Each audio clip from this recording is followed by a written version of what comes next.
The biggest thing people come to me with, they just feel stuck, and they feel stuck for an awful lot of reasons.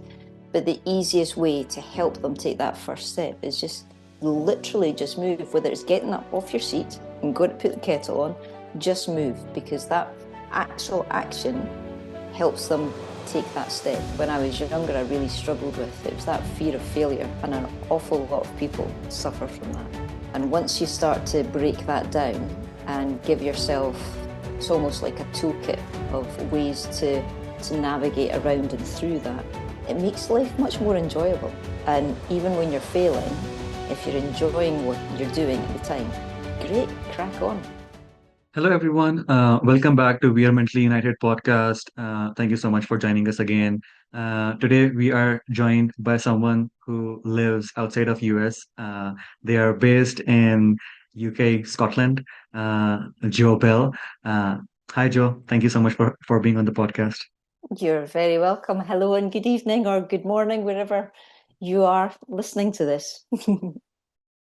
Thank you. As I mentioned, like you do not reside in the US. You are from Scotland. Can you share a little bit about yourself, your background? Where did you grow up? Sure, I was born and bred in Glasgow, so the West Coast girl of Scotland, but now currently in Aberdeen, which is over the northeast of Scotland. Um, a little bit of background, I started my professional career in teaching, um, PE teaching, or phys ed, as you would say in America. Then moved into more of the health and well-being side of things through active schools, and then working for Sport Scotland, so National Agency for Sport. And from there, um, went into a charitable trust up in Aberdeen as a director of sport and physical activity and health there. And then from there, started to work for myself and do much more coaching and consultancy work. And it's led me to what I do now within Just Be You and our community interest company that we have as well. So it's all about the individual in front of me and seeing how we can help and support them thrive. That's it Wonderful. in a So nutshell. that's quite a lot in a nutshell because I feel like there were a lot of transitions that I'm hearing up from you. When you were growing up, when you were a little kiddo, what was something that you wanted to become? Oh my goodness. Well, I was mad keen on horse riding when I was younger, and I still do it now.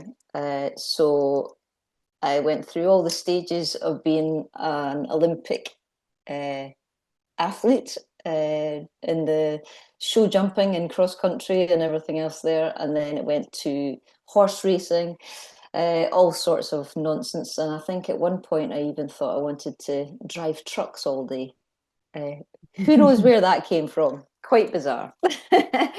But then very quickly I ended up with PE teaching because I just enjoyed sport. I enjoyed what I got from it, and more importantly, how it made me feel. So I hear that was you. it. I hear you. I sense a lot of connections that were related with sports or that were related with physical activities. Mhm. And sports are like definitely a huge tool or can be a huge tool for anyone. Um, you are currently living in Aberdeen. We're talking about sports. I feel like it would be unfair for me not to mention someone that has really inspired me in my life. That's from Aberdeen. That's related to sports. Sir Alex Ferguson. Or Absolutely. He's a one of the legend. He's an absolute legend, one of the greatest persons that I have known, that I've read about, that I've learned about, and just such a fantastic personality. And he played up a huge role in my upbringing when I was growing up, when I was going through my challenges and stuff in terms of providing me as someone to look up to, as a role model. And I feel like that's something that sports does for people aside from that athletics aspect of it.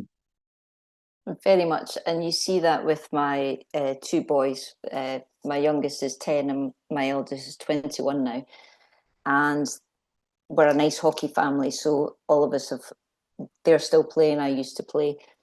But even the older kids that were playing, you see every single one of them looking up to the next one, and I want to be like that. I want to do this. I want to compete for Scotland. I want to be a GB player. And it's lovely to see the impact that sport really has on people for the good, for the better. And throughout your career, in some capacity, you have always been engaged and involved with sports. Yeah, And we spoke a little bit around your transition. So, can you share on how those transitions were? Were some of those transitions difficult? Were they easy? How was that process like? I'd love to say it was all planned, but no, not at all. I used to wonder how other people did it because they always seem to have this life plan in front of them. By age such and such, they would be doing this job and that job. I just didn't have a Scooby Doo what I wanted to do. So I suppose I just stayed very open to what I was enjoying, what I liked, what I didn't like, and that kind of steered me through my careers. And it was just the way things came up as opportunities that I decided, well, I think it's time to go for that. Let's see what I can do. Um, but with when I transitioned from being an employee to being self-employed and running my own business, that was a culmination of things. And it was a really quite a negative experience that actually gave me the kick up the backside to do it. Um, when you experience things that really have an impact on your mental health as well as your day-to-day functioning in the office, at home, something always happens to stop you in your tracks and to change your path. And that's what happened to me, and that's why I do what I do now. And that's also what helped me create my Bring Your Own Ship program, which is from all those years of experience in all the different roles that I played, but also the difficult times as well in your life, and the lessons that I got from all of them, and still continue to get. It's fascinating what life throws at you. Absolutely. And I feel like it also shows our character, our resilience, what we are built up of, because in the moment when life is throwing those things at us, I feel like that feels like the worst storm to be Mm-hmm. in. That Yeah. feels like this is something, oh my God, I don't know how I'm gonna get out of it. But when you do, when you keep going and when you do get out of it, a couple of years later, a couple of months later, and you look back at it, it doesn't like it doesn't feel that way. It's easier to reflect on it or that storm. Yeah, you feel as if you're stuck and there's just fog everywhere while you're in it. But it's just a moment in time. And that moment Mhm. is going to pass, and you know it's going to pass, but you can't see past it.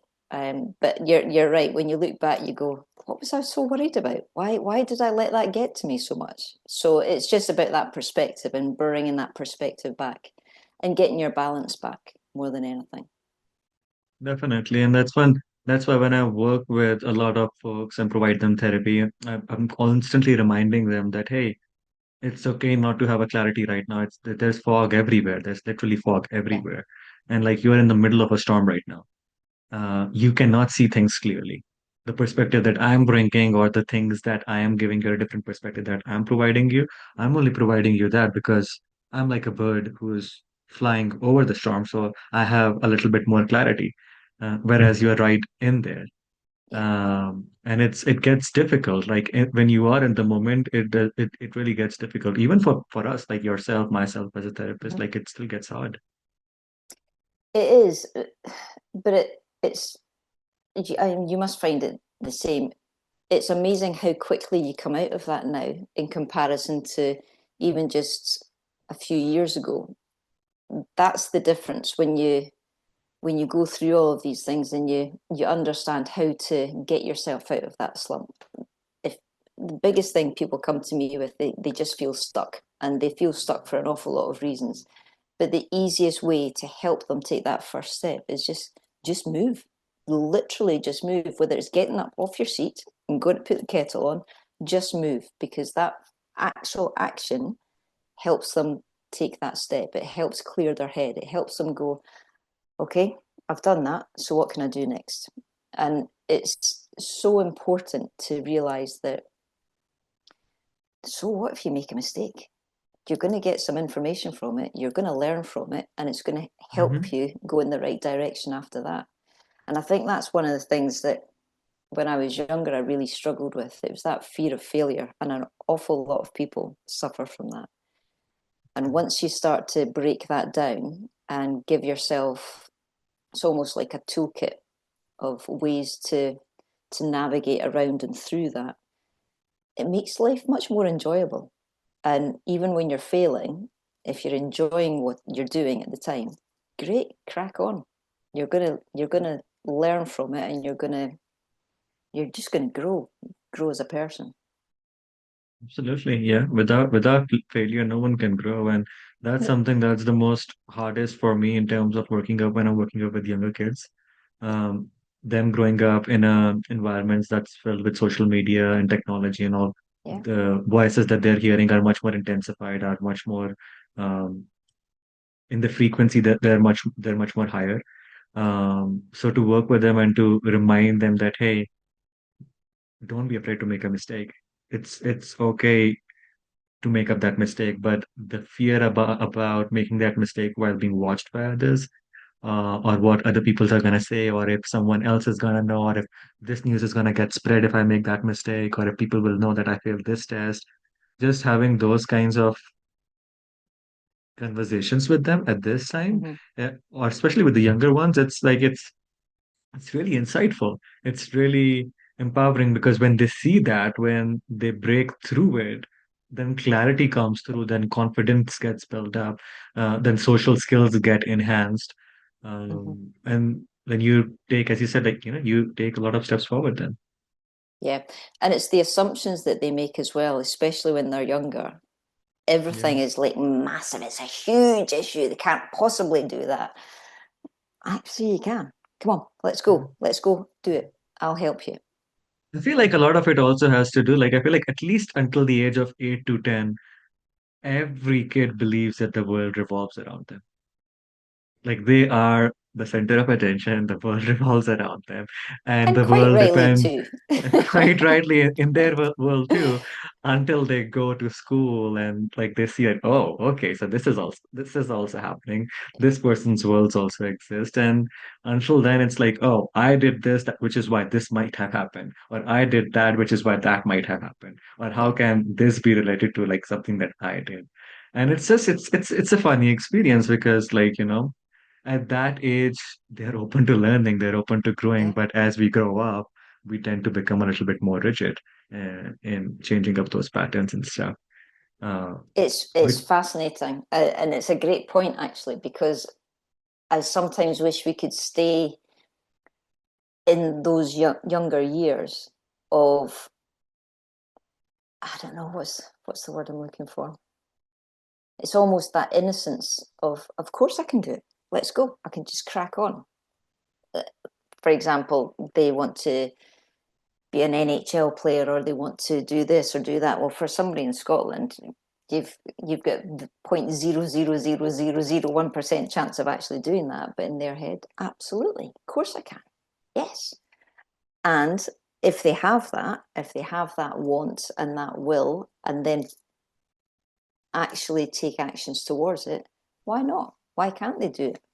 But it's yes. about that the social skills that they learn in school. And the downside of that is they listen to the people who say, no, don't do this and don't do that. So it takes the shine off their uniqueness and Mhm.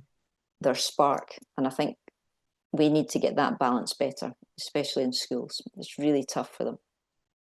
Very true, very true. You mentioned take action, and that is something I feel like that you have done in your career a lot in terms of taking that risky step or stepping out of that comfort zone and trying something different.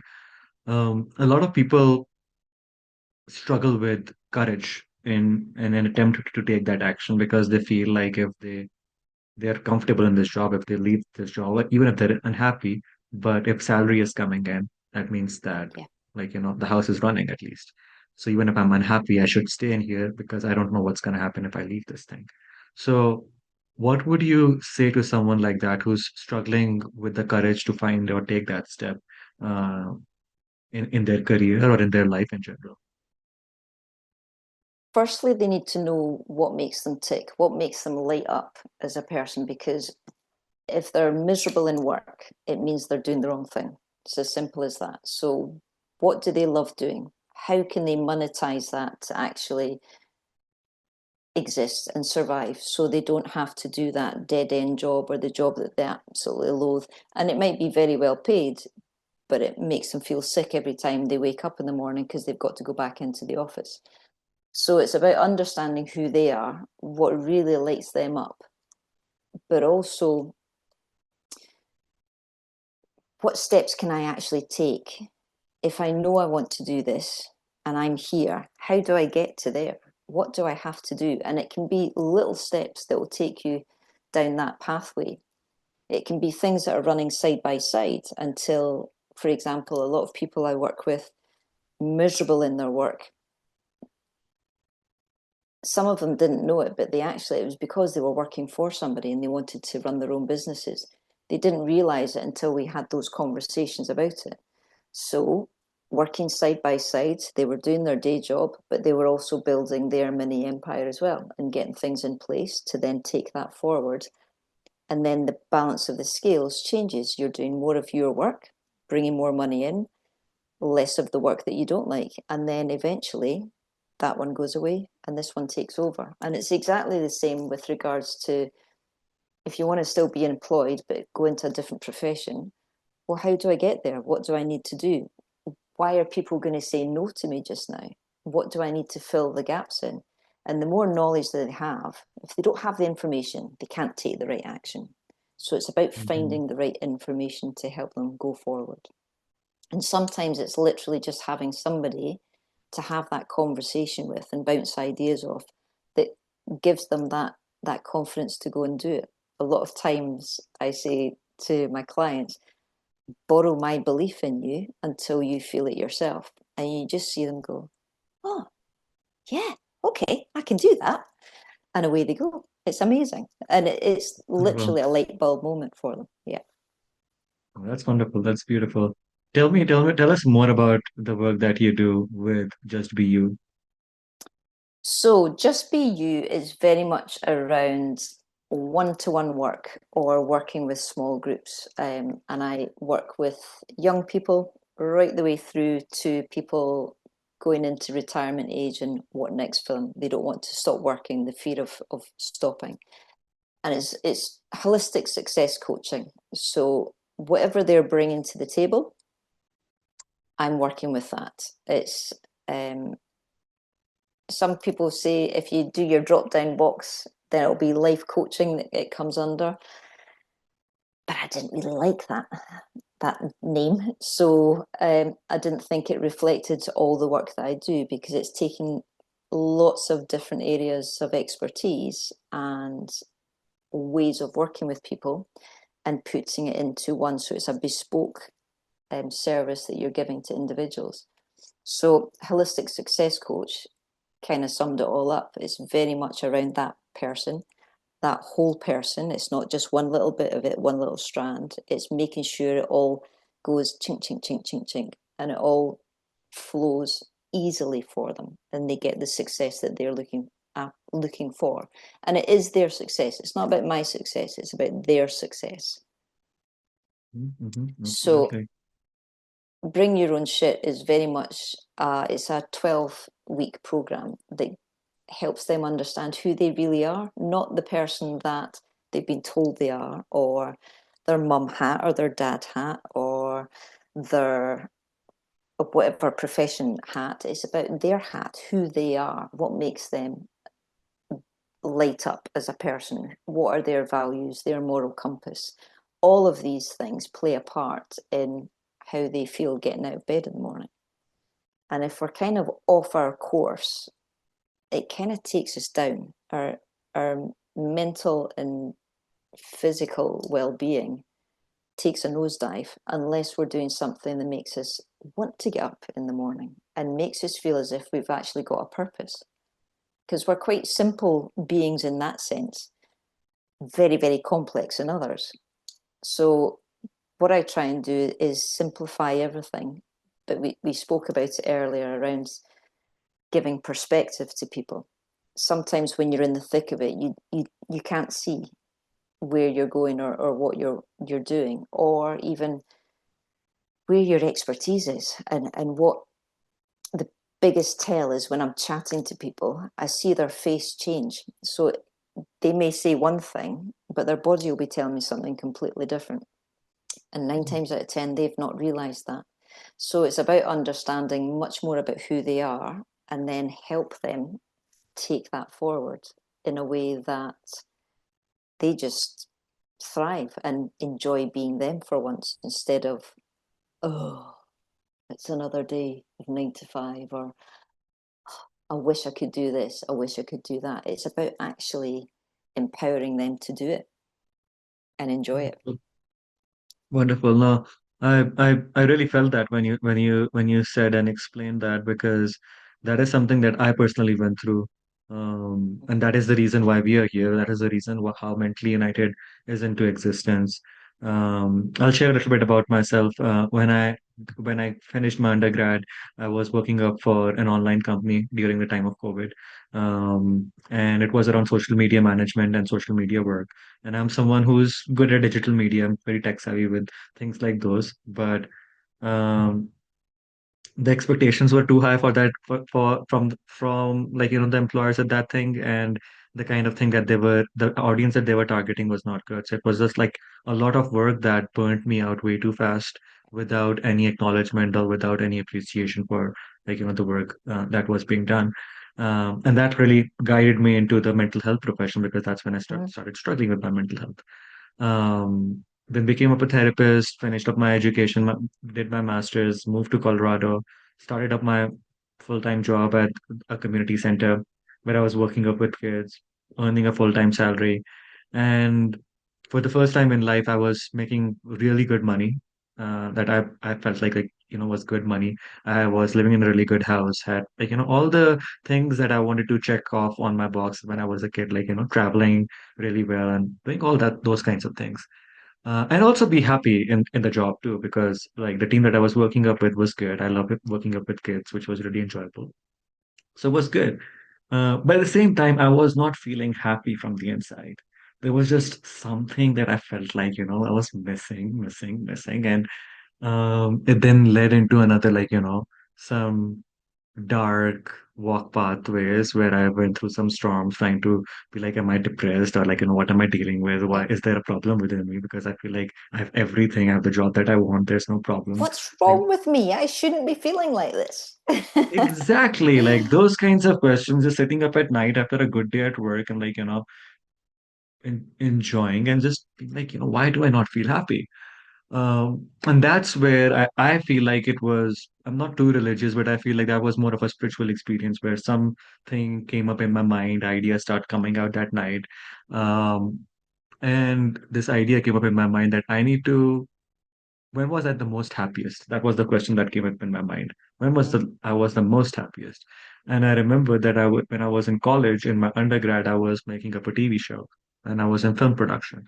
And I absolutely enjoyed Joe my life at that time. Like I would work on that set until 3 or 4 at night editing, and then go home, sleep for 2, 3 hours, go back to class, do the whole college work until 4 or 5, start filming at 6 or 7 with the crew, and then again editing until 2 or 3 after the thing was filmed.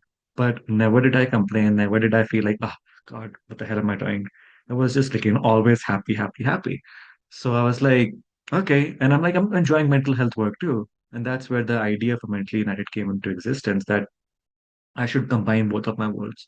I enjoy filmmaking, I enjoy media aspect, digital aspect of things, but then I also enjoy mental health. So bringing both of those things up together, and then combining up, and then coming up with a project or a business around that. And that's how I established this nonprofit, because like this is my way of utilizing the power of media creativity to empower mental health. So when you were saying that, I completely hear you, because like there was those 2 3 months were tough. Like when I look back at it, and I was like, I don't know why they were so tough, because like I was happy, but like at the same time there was something that was eating me. That was like I was uncertain about that. What is wrong and why do I not feel content? And now I'm working Isn't my it full-time amazing? therapy job Yeah. and my mentally united thing as you're talking about on the side, Hmm. and working way more than I should be working, but no problem. Like But I bet you're enjoying not it. tired, are you? No, you're No. full of energy. It's amazing the difference an environment makes to people when they're working or doing the things that they really love. And that's the, I mean, you talked a lot about how you were feeling mentally. It's almost like a mental block, but the mental block actually starts here, if you can see there. Um, and that's because people aren't listening to their own intuition. They're not listening to their own voices because they're being bombarded by social media, do this, do that, da da da da da, but also by people who love and care for them, but are putting their thoughts onto a person. You'd be really good at that. Go and do that. I did it. I've done it for many, many years. Um, People pleasing. How many times have you done something because somebody's said, "Oh yeah, and really need you to do this," when actually you're like, I really don't want to do that. It's the worst, and Yeah. it's that feeling again. So what I do with people, we get rid of this block that's here, and as soon as there's little chinks of light, they start to listen to their own voice, and it sounds as if they've gone a bit loopy loo listening to their voices in their head. But actually, it's really important to listen to your own voice because that's your intuition telling you and helping, guiding you on where you're going next. So, you doing this podcast, absolutely, that's what it was about. It's great. And look at the impact that that's having on anyone that actually listens to this, but also to the people that you're interviewing as well. Mm-hmm. Yeah. You've just opened up a whole different avenue for people, which is phenomenal. What an Yeah, yeah. outlet. Thank you. Thank you. And then again, it comes through like, believing in yourself and trusting in yourself and like Yeah. taking up that action. And that's what I look back at on because I took a picture that night when those ideas came up because I was writing like a madman on what I wanted to do for the organization. And when I still reflect back on it, I was like, I could have just gone to work the next day and not taken action on any of this, Yeah. and this would have not have been here. And I would still have been like, thinking that why do I feel sad or why do I not feel happy? Um, but it's important. It's important to find that strength and courage and belief in ourselves in And situations like just those. do it. It doesn't have to be perfect. Just get started because that then gives you the momentum. It gets you going. And when you're doing things, you learn actually, don't want to do it that way. I want to do it this way. This will be better. So you're learning all the time and you're improving it all the time. It's phenomenal. The power that we have ourselves is beyond what we think it is. We always dumb ourselves down a little bit too much, I think. But as soon as you start to really pay attention to, does it feel good? Does it not feel good? If it feels good, I'm going to keep doing it. If it doesn't feel good, why am I doing this? This is ridiculous. Life is too short. Right. I need to change direction. Let's go over here. Let's do this instead. And if you keep it as simple as that, that will help a long, long way with you trusting yourself as well. Because when things are good, it all flows. It feels really easy, doesn't it? Like when you were having 2 hours sleep, didn't bother you because you were doing exactly what you wanted to do. You were lit up for that whole time that you were working. So tiredness never came into it. It's the same as you could have done the same thing for a job elsewhere that you absolutely loathed. You would be crawling into bed at night and not wanting to get out the next morning.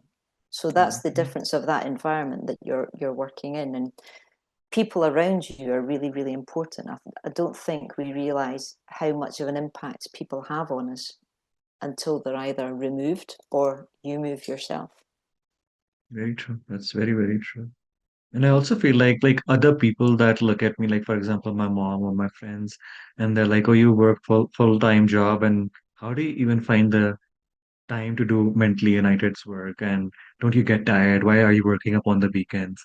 And I'm like, it does not feel like work, guys. Like No, it it doesn't. literally does not feel like work.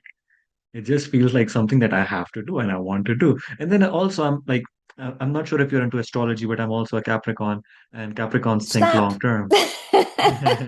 Me too. You too? Oh, wow, that's I'm a wonderful. Capricorn. Yep. Very nice. So, like, we think long term, we think strategically long term, and this is my strategically long term thinking that this is something that I want to grow into a proper organization within the next 3 to 5 years that can run on its own foot and can continue providing up, like, the work that we are doing globally. And that's what drives me. That's what the thing that I look forward up, that I see Yeah, as a clear cut vision. That's what makes me want to do that more. And then at the end of the day, I'm enjoying it too. I know. So, People ask me a lot what I actually do in my work, and I'm like, I just chat to people. That's all. It's as simple as that. Just chat and give them the space to actually talk freely. And it's that safe space, being able to say exactly what's popping into their heads, knowing that there's not going to be any judgment thrown back at them. That's where it's different from talking to your best pal or a family member. And the, I mean, obviously the coaching brings an awful lot more skills to it as well. But if you feel like you're just having a chat with people, how great is that to do that for a living? And one of the reasons why we started a community interest company was because the impact I was having on others, helping them understand who they were and really helping them unlock that drive again for life, that love for life. I wanted to do it more, but I didn't want money to be the blocker. So we started the community interest company in your power, um, to try and reach people who wouldn't normally have the ability to go to a success coach or go to a hypnotherapist or whatever they were needing. We found it for them and we created it. So having that impact in your local area, that's just a great, amazing feeling that just by having an idea and actually taking steps and taking action to make it happen, you've actually impacted people who were in a really dark place, and all of a sudden they've got a little bit of perspective and a little bit of hope back, and more importantly, a little bit of love back for themselves.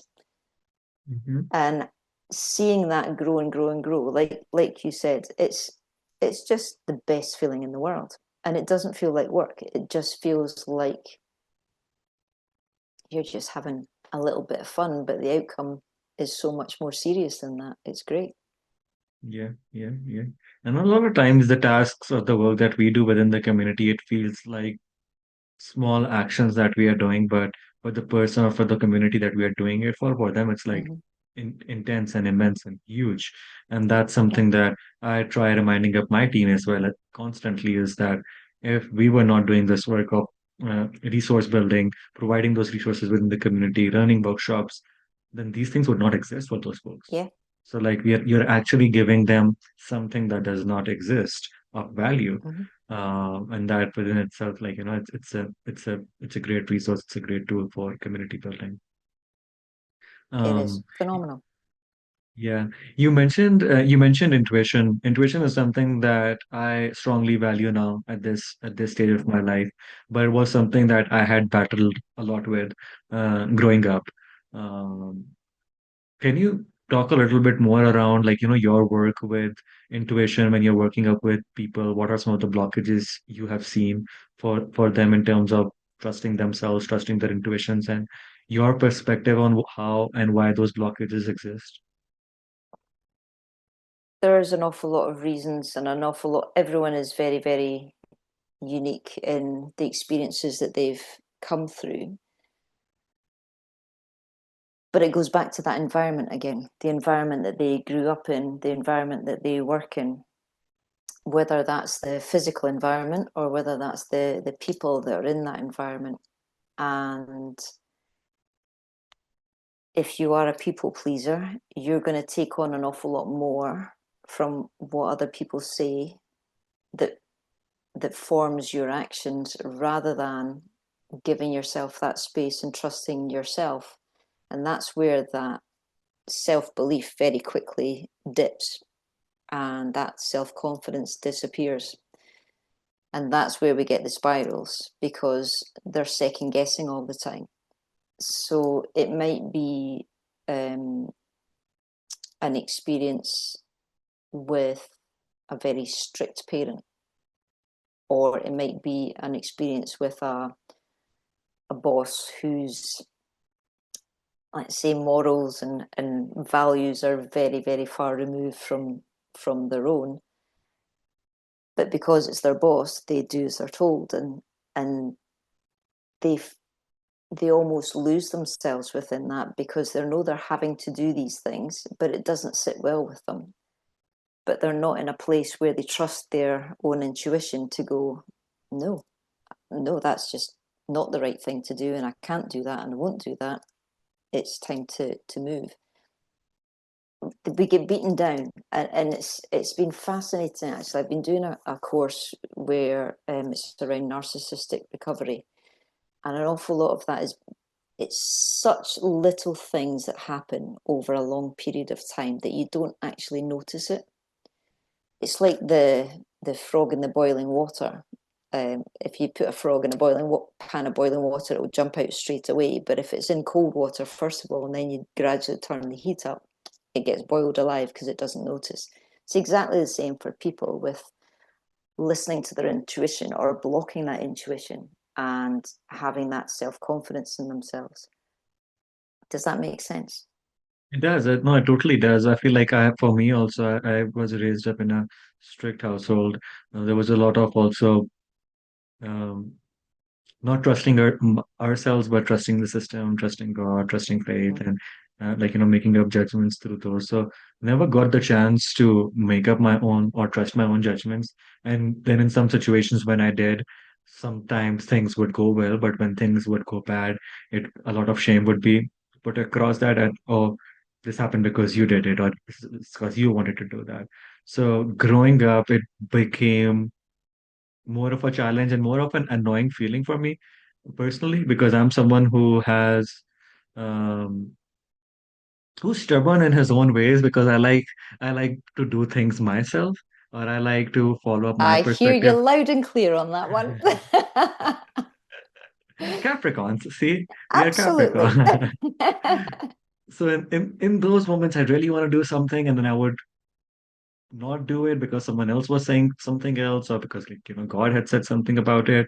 And then that would really frustrate or annoy me in a lot of different ways and areas. And then now I'm at a stage where I've developed a mindset that I'm gonna trust my intuition. I'm gonna trust myself in decisions, because even if those decisions go wrong, then I at least will have retrospect on myself, and, like, Yeah, self-communication, self-reflection in that moment, rather than thinking that this happened because of this person or that person. So yeah, that thing has really helped me with changing up that mindset of mine and trusting and believing in myself more.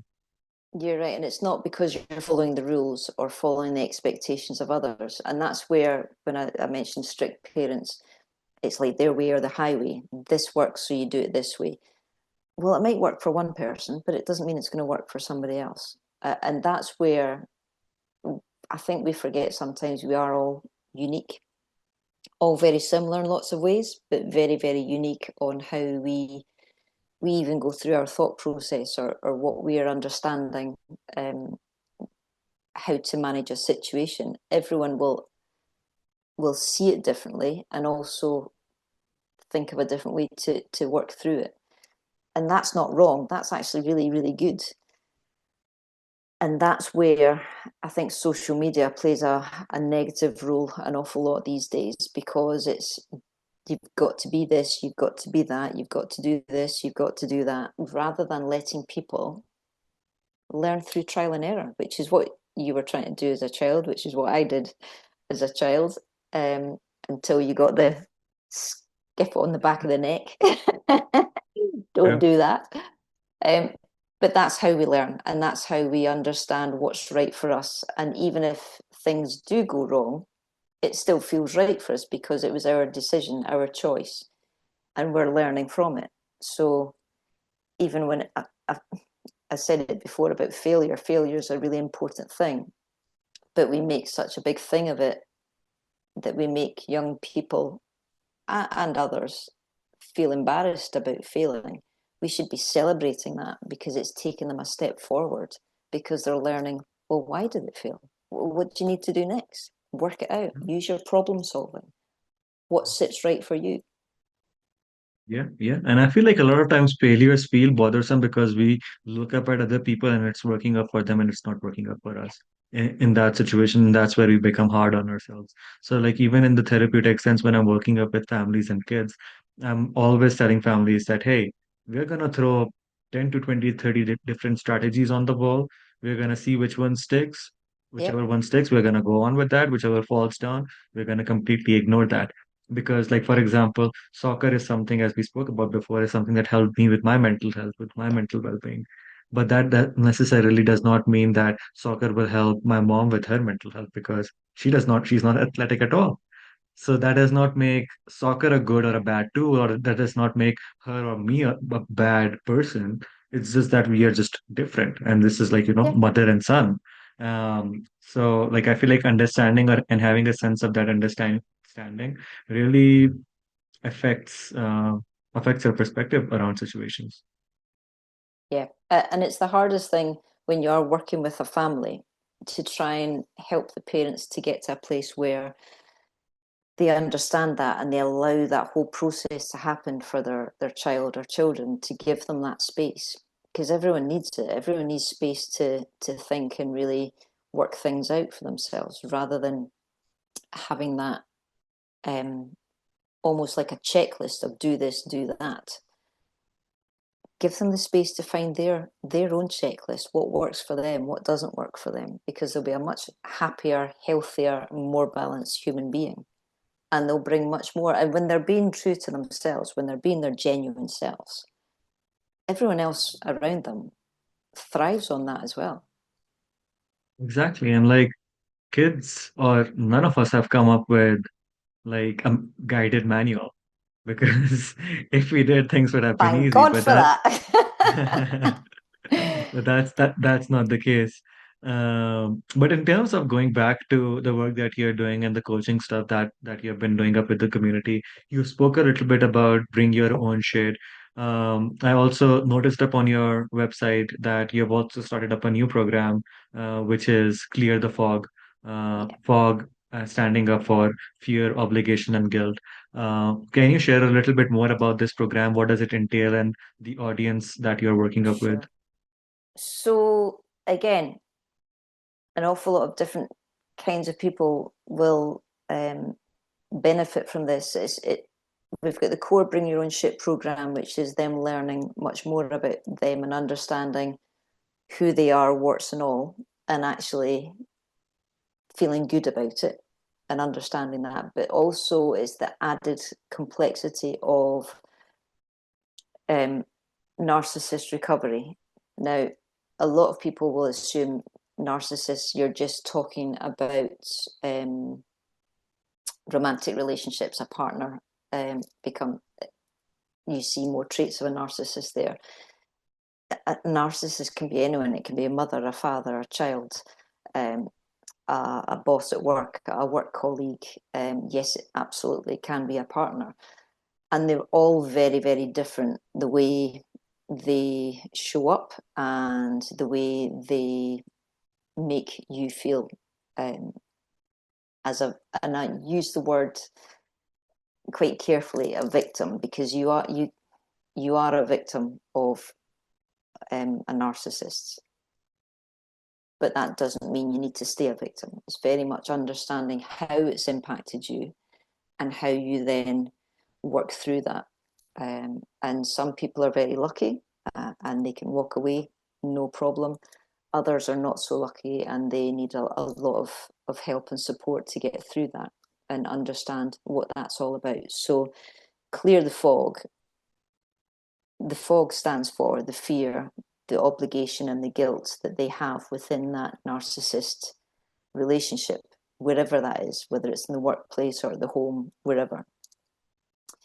And that can take a long, long time to unpick and for people to realize that they're actually going through that. So some people that I've been working with recently, um, a couple of them have come out of that and they're in that recovery phase, and another person is still within that but didn't actually realize how it was affecting them, and what was actually going on. So it's a very it's a very big area, and a lot of different avenues that you can go down to help and support somebody within that. But the joy of seeing them come back to themselves and actually trust their own judgment again is just, it's second to none. It's phenomenal, absolutely phenomenal, because you see Beautiful. the light coming back in that person's eyes, and they're just ready to live life again. And it's so lovely. And the person I was working with recently, you know, they were beating themselves up because they'd gone through two relationships, very different but very narcissistic. And they were like, well, it must be me. Well, actually, no, it's not you, not at all. And they then saw that as a failing. So working through all of that and helping them understand what actually happened to them, all of a sudden they see a very different picture of it, and they're able to cope with that and acknowledge that and understand that. But more importantly, find a way through that and out the other end. No, that's Which that's sounds really really incredible. quite deep and heavy. We do actually have fun as well with these sessions, but there's some big conversations in there as well. Yeah, Yeah, yeah. I feel like when it comes to growth, proper growth, it does require some deep, heavy conversations with yeah, ourselves. In those moments, like, yeah, fun is good, but like sometimes you really have to sit back and like, have those kinds of deep yeah, conversations that might take you into an uncomfortable space. But yeah, that space is needed. That space is important also for you to heal, for you to grow, for you to evolve as a person. yeah. Um, I'm just a little bit more curious about the program in terms of how long it is, and is it like one-on-one coachings? Do you do workshop? Do you have worksheets in that as well, or like how does that It's look like? it's one-to-one coaching just now, and they'll get a wee bit of homework to do. But we try and keep it as easy for the individual to do, and complete it in a way that works for them, rather than thinking, oh, I've got to do this before the next session. So it's got to be relevant to what's actually come up in the session before, and they see the benefit of it. They understand why they're doing it, and when they do that, when they see that, all of a sudden there's more doors unlocked for them, and they find life much easier to maneuver, really.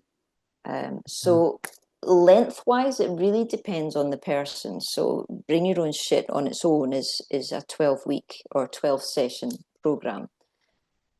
When you combine it with Clear the Fog, it can be anything from 4 months to 6 to 9 months to 12 months. It really just depends what's coming up for that person. Is it weekly sessions? Is it fortnightly? Does it then taper off to one a month? It's much more about that individual journey for that person, which everything I do, it's about that bespoke service to that person. So it sounds a bit of a cop out, but it can be this long or it can be this long, unfortunately. No, I don't think that's a cop out. I feel like that's a very realistic expectation because healing is never linear, and like healing No. and recovery takes its own time depending on the person. And I Yeah. feel like people should have the mindset for that. They should not go into programs as such thinking that, oh, I'm gonna go in for 3 months, I'm gonna like work on myself and I'm gonna be this changed person. I'm going to Because be fixed. You're I'm gonna not be fixed. broken. You don't need to be fixed. You're not broken. You're just having a bit Exactly. of a moment. Exactly, and that's how one should see it too. Because a lot of times when people are processing loss, grief, or anything of that sort, they're like, "Oh, that XYZ person, they it took them only 2 months to get over that Yeah. thing. Why is it taking me 2 years?" And I'm like, because you both are two different people. You both have two different experiences with different things, different um underlying conditions and stuff. So I completely understand and hear you when you said that, like, that it can be 3 months, 6 months, eight Yeah, months to a year. It really depends. yeah, Because that's what it is. Like at the end of the day, nothing is a quick fix. And I feel like people need to come out of that mindset around quick yeah. fixes. Because when you're going for quick fixes, you're not fixing anything, you're just masking things up. Absolutely, absolutely. And it's all very well saying I want to click my fingers and that's it, done and dusted. How long has it actually taken you to get to where you are today? That's not a quick thing. It's been a long term issue behind the scenes. So realistically, it's going to take longer to unravel and set you up in a place where you're not going to go back there. You might go back briefly, but you're not going to stay there. You know then how to get out of that and take those steps forward again. I forgot what I was going to say there now. There was something else that popped in my head when you said that. Oh, oh well, it'll come back. It'll come I was back. just, I was just gonna say it will come back to us. So we've got two BYOS programs that you are offering, and then we also have a YES program and MYM program. Um, So YES, yes, is your elevated self, and that's one that when people have been through bring your own shit, they go away, they do life the way they want to, and then your elevated self is really a chance for them to come back and really focus on one particular thing. If there's something that's come up or they've got to a certain stage or they've got a new goal that they want to work towards, but they need a little bit of help to get there, we then take them through that and see how we get them to that place or beyond.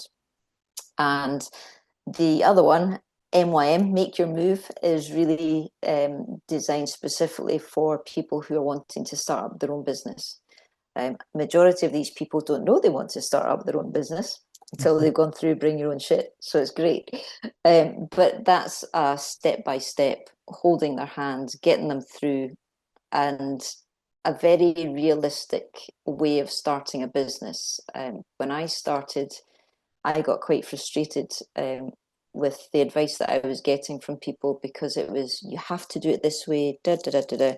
It was very set in stone and it never felt quite right. For an example that I use is about socials. You've got to post X amount of times every single day, and I'm like, one, I don't have the time to do that, and two, that fills me with dread, and I'm just going to piss people right off if they see me posting 20 times a day or whatever. It wasn't a true reflection of me or who I am or what I was wanting people to see. I didn't want to post for no reason. I didn't want to post a load of waffle. It had to be relevant to the work that I was doing. So it took me a long time to get my head around quite a lot of those self-professed gurus within the social media um, workplace and being self-employed for the first time. So Make Your Move is very much around, well, what do you actually want to do? How are we going to make that happen? What sits right for you? And what do we need to help support that to make that happen in your way, the way that you feel right? Because if you're not feeling right about your own business, it's not going to flourish. It's going to die a death. And that's probably why mine um, stalled a few times because I was listening to other people and I wasn't being true to it. That block was there and I wasn't listening to my own intuition. So, lesson learned. Wonderful, wonderful. Well, those are some really, really, really incredible and really elevated programs that you're providing. Um, where did the inspiration, idea, everything came up from?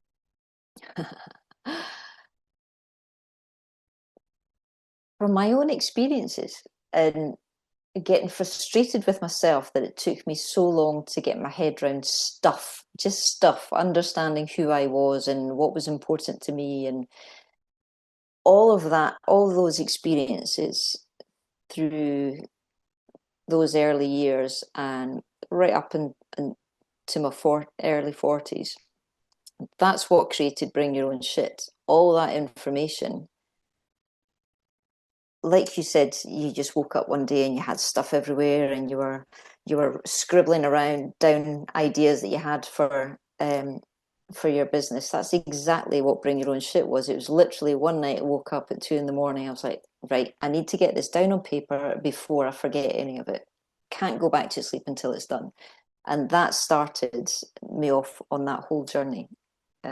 So basically, I wanted to fast track people through the crappy bits and get to the good bits, and learn lessons in a way that's going to really help them thrive and not go round and round in circles, which is what we do unless we've got somebody who can give us a genuine and, what's the word I'm looking for? It's gone out my head again. It's that Friday feeling. It's hit, obviously. Non-judgmental and non. Do you know when you speak to your friends or your family, they're coming at it from a certain angle, and whether they Mhm. mean to or not, they'll always have their hat on of, well, that might affect me, so I'm not sure I want you to do it that way. But if you do it this way, then that'll work better for me. So Mhm. it was to From have, their lens, it's from their lens, their yes, perspective. yes, yes, take that away and holding that mirror up for people. That's what it was about.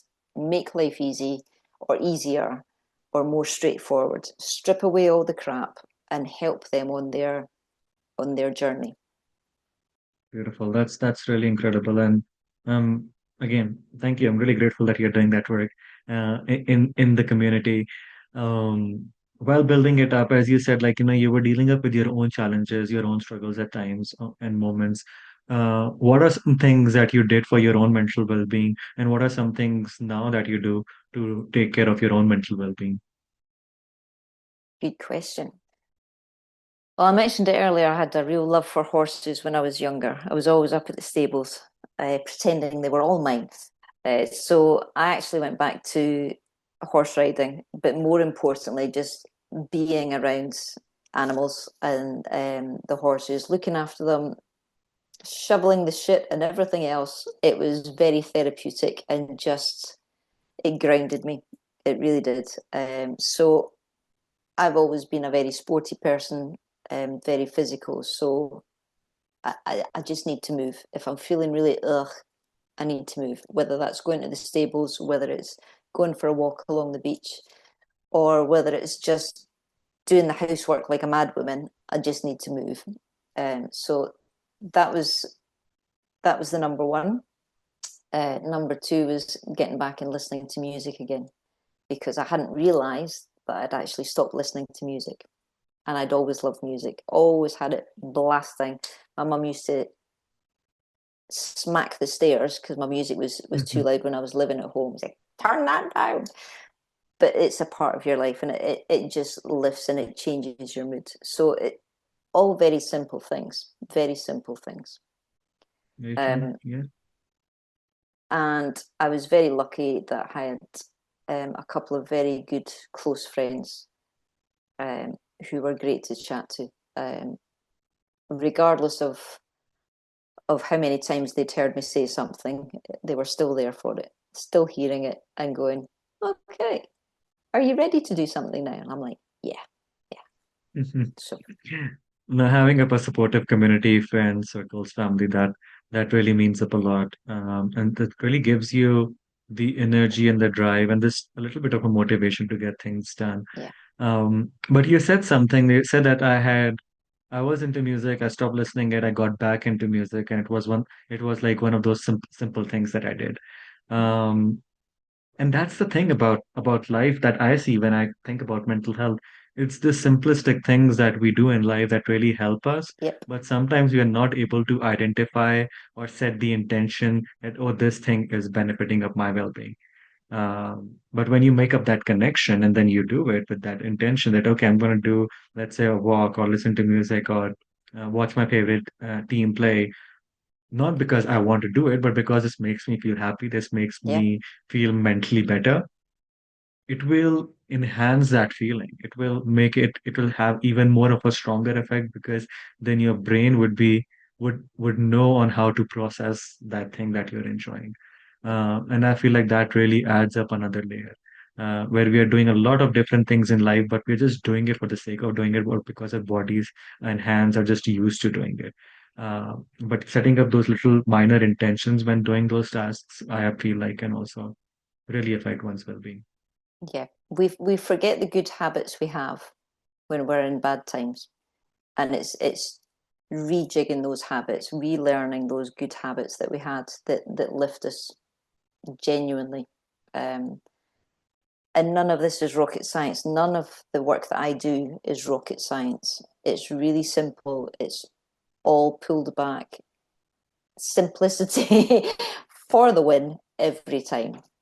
And that's what people really like about it, because they have in their heads that it's a really big issue and a really big problem to solve.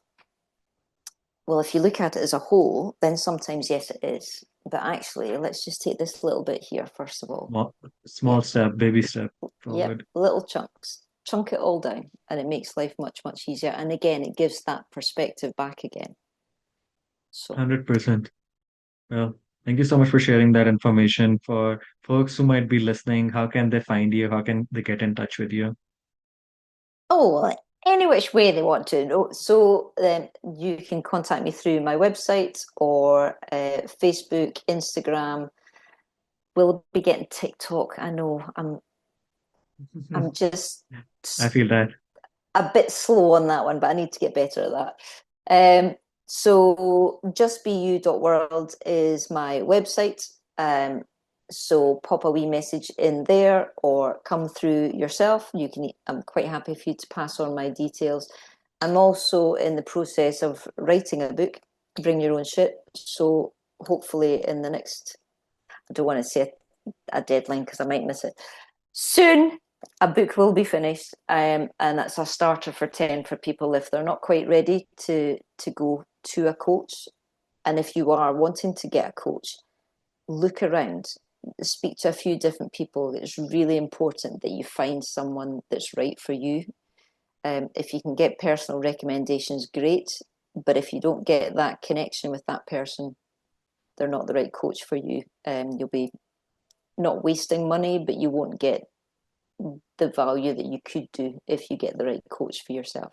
So, Bring Your Own Ship book will be coming out. That's a wee starter for 10, a few handy hints, and a little bit around what I do in my coaching program. So, hopefully, it'll be helpful for people. It for sure would be. And folks, you can find all the information about Joe right in the description, and you can please feel free to reach out to her. And Joe, I would love to have you again on our podcast when the Oh, book amazing. is close to coming out, because would love to cover up like what it That'd is be about great. and like share it with the community as well. But thank you so much. I really appreciate you taking out a time on a Friday evening at your time.